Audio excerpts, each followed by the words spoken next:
A continuación, nuestra siguiente conferencia. Desde Venezuela, la doctora Yurilis Fuentes presenta el tema Autogestión en la ruta de atención de los pacientes. Únete a la conversación con la etiqueta Caminemos Juntos. Panlar somos todos.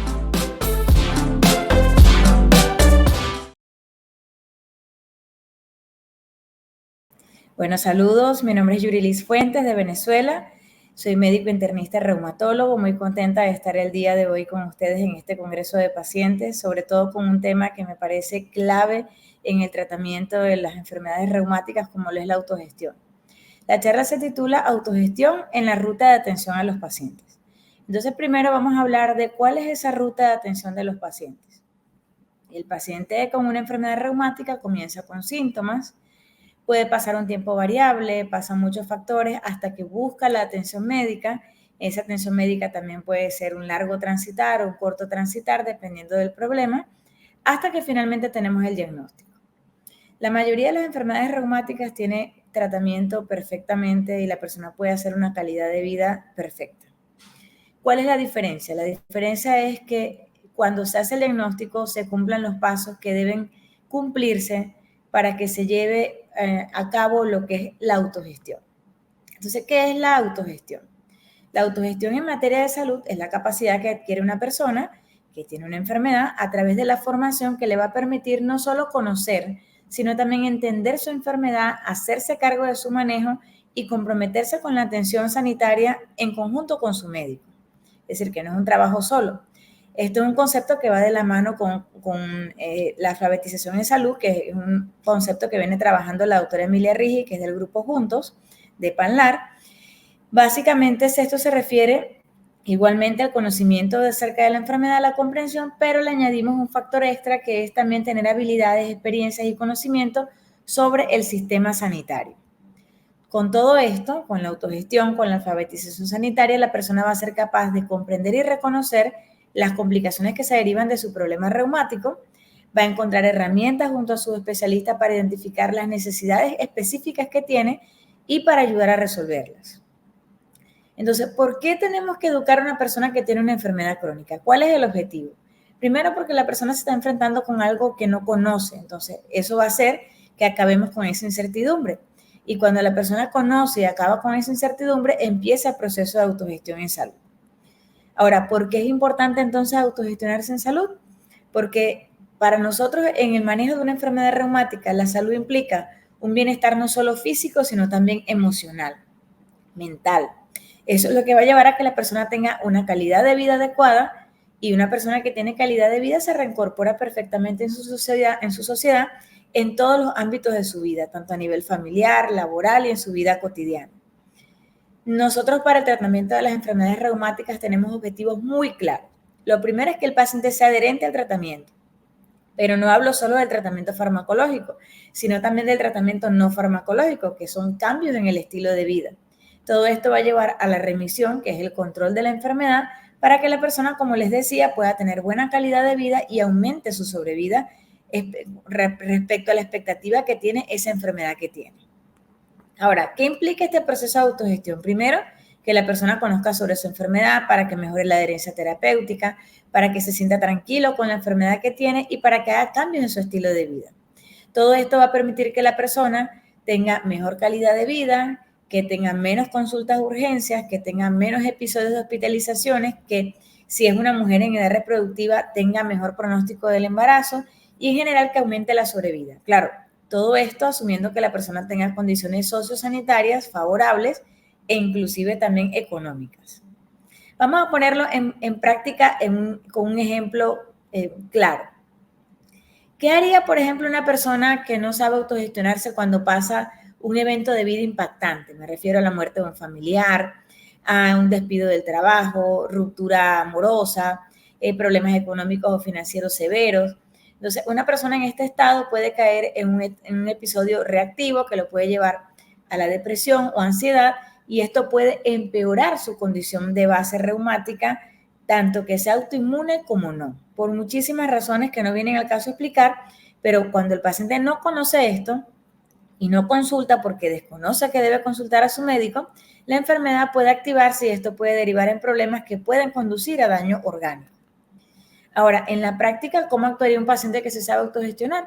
Un paciente que se sabe autogestionar va a aprender a tener buena calidad de vida porque va a hacer cambios en su estilo de vida, tanto en la alimentación, una alimentación saludable, va a hacer la higiene del sueño, actividad física para mantener su cuerpo en forma, su mente en forma, y también actividades recreativas, familiares y personales.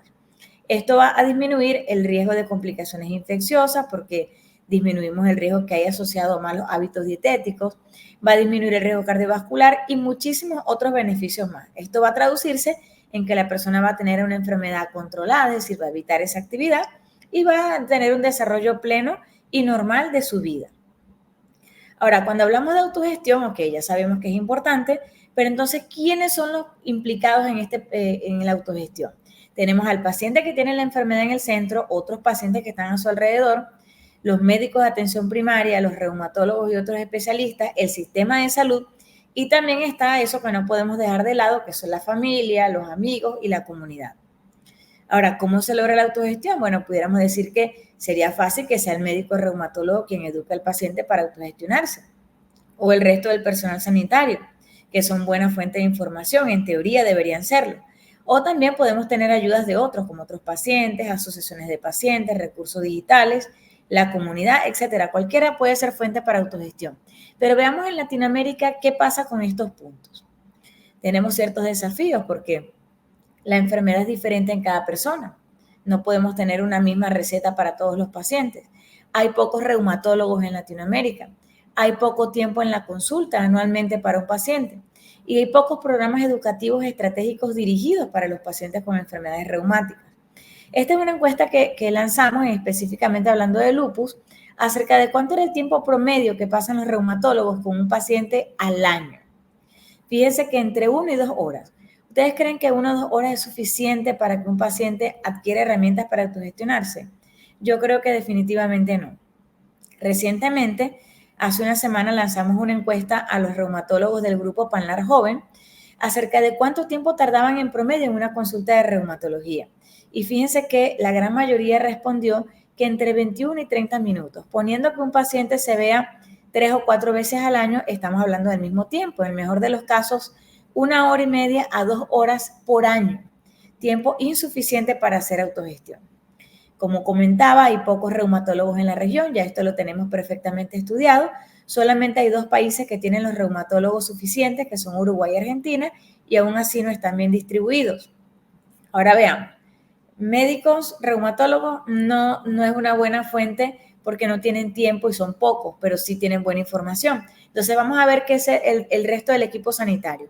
Estudiantes de medicina, médicos de atención primaria. Fíjense que nada más preguntándole sobre la percepción de los antimaláricos, donde azules sí y rojos no, ellos decían que eran importantes para el tratamiento del lupus, por ejemplo, y no lo tenían muy claro, había un porcentaje que no lo tenía muy claro, que si prevenían actividad bajaba, es decir, que no lo tenían claro. Y cuando preguntábamos en estos 3 últimos con relación al embarazo y sus efectos benéficos demostradísimos sobre este punto, que es una alianza que tenemos que tener con los médicos de atención primaria para que los pacientes mantengan el tratamiento, no lo conocen. Entonces, no son una buena fuente para que los pacientes se autogestionen, porque también desconocen muchos aspectos de la enfermedad reumática. Cuando vemos en la comunidad, esta encuesta que se le hizo a más de 1,000 pacientes, a 1,000 personas, de la comunidad, sobre que habían escuchado de la palabra lupus y que conocían que era una enfermedad, bueno, pensaríamos que tendrían algún tipo de conocimiento, pero fíjense, el gran porcentaje, más de 2/3, no conocían sobre los factores de riesgo del lupus, de los rayos ultravioleta, infecciones, cigarrillo, estrés emocional o físico. Es decir, que tampoco son una buena fuente para que los pacientes reciban información. Ahora, ¿qué pasa cuando les preguntamos a los pacientes? Fíjense, esta encuesta de un cuestionario que se realizó en Argentina, es la segunda vez que se utiliza este cuestionario, la que se utilizaba, la primera fue en Estados Unidos, en 14 centros de Argentina, y se obtuvieron 2 resultados importantes. Uno, que los pacientes tenían déficit de información en cuanto al impacto que tiene desde el punto de vista cardiovascular su enfermedad reumática, específicamente el lupus, hablando aquí. y no conocían los efectos adversos de los corticoides.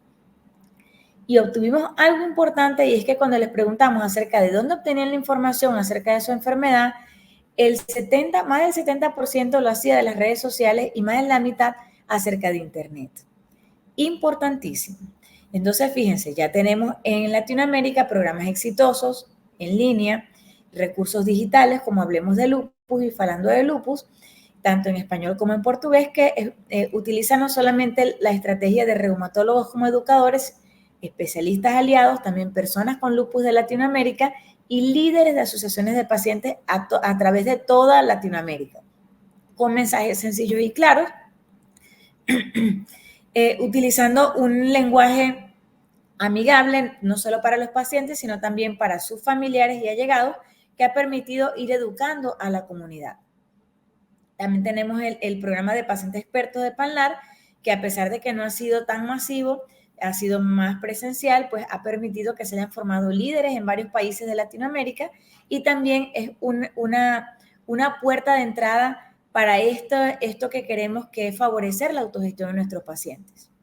De modo que los mensajes clave que nos podemos llevar de hablar de autogestión es que esta proporciona beneficios al paciente, pero también a la sociedad y al sistema sanitario, que es un proceso complejo, en donde debemos englobar diversos aspectos, tanto médicos como no médicos, y que también debemos reforzar estas herramientas de autogestión en nuestros pacientes, pero también en los estudiantes de medicina, en los residentes, en otros especialistas, para que puedan tener facilidad de comunicarse con sus pacientes y poder favorecer estrategias que van a favorecer la calidad de vida y la sobrevida de estos pacientes. Muchas gracias. Quedo atenta a sus preguntas.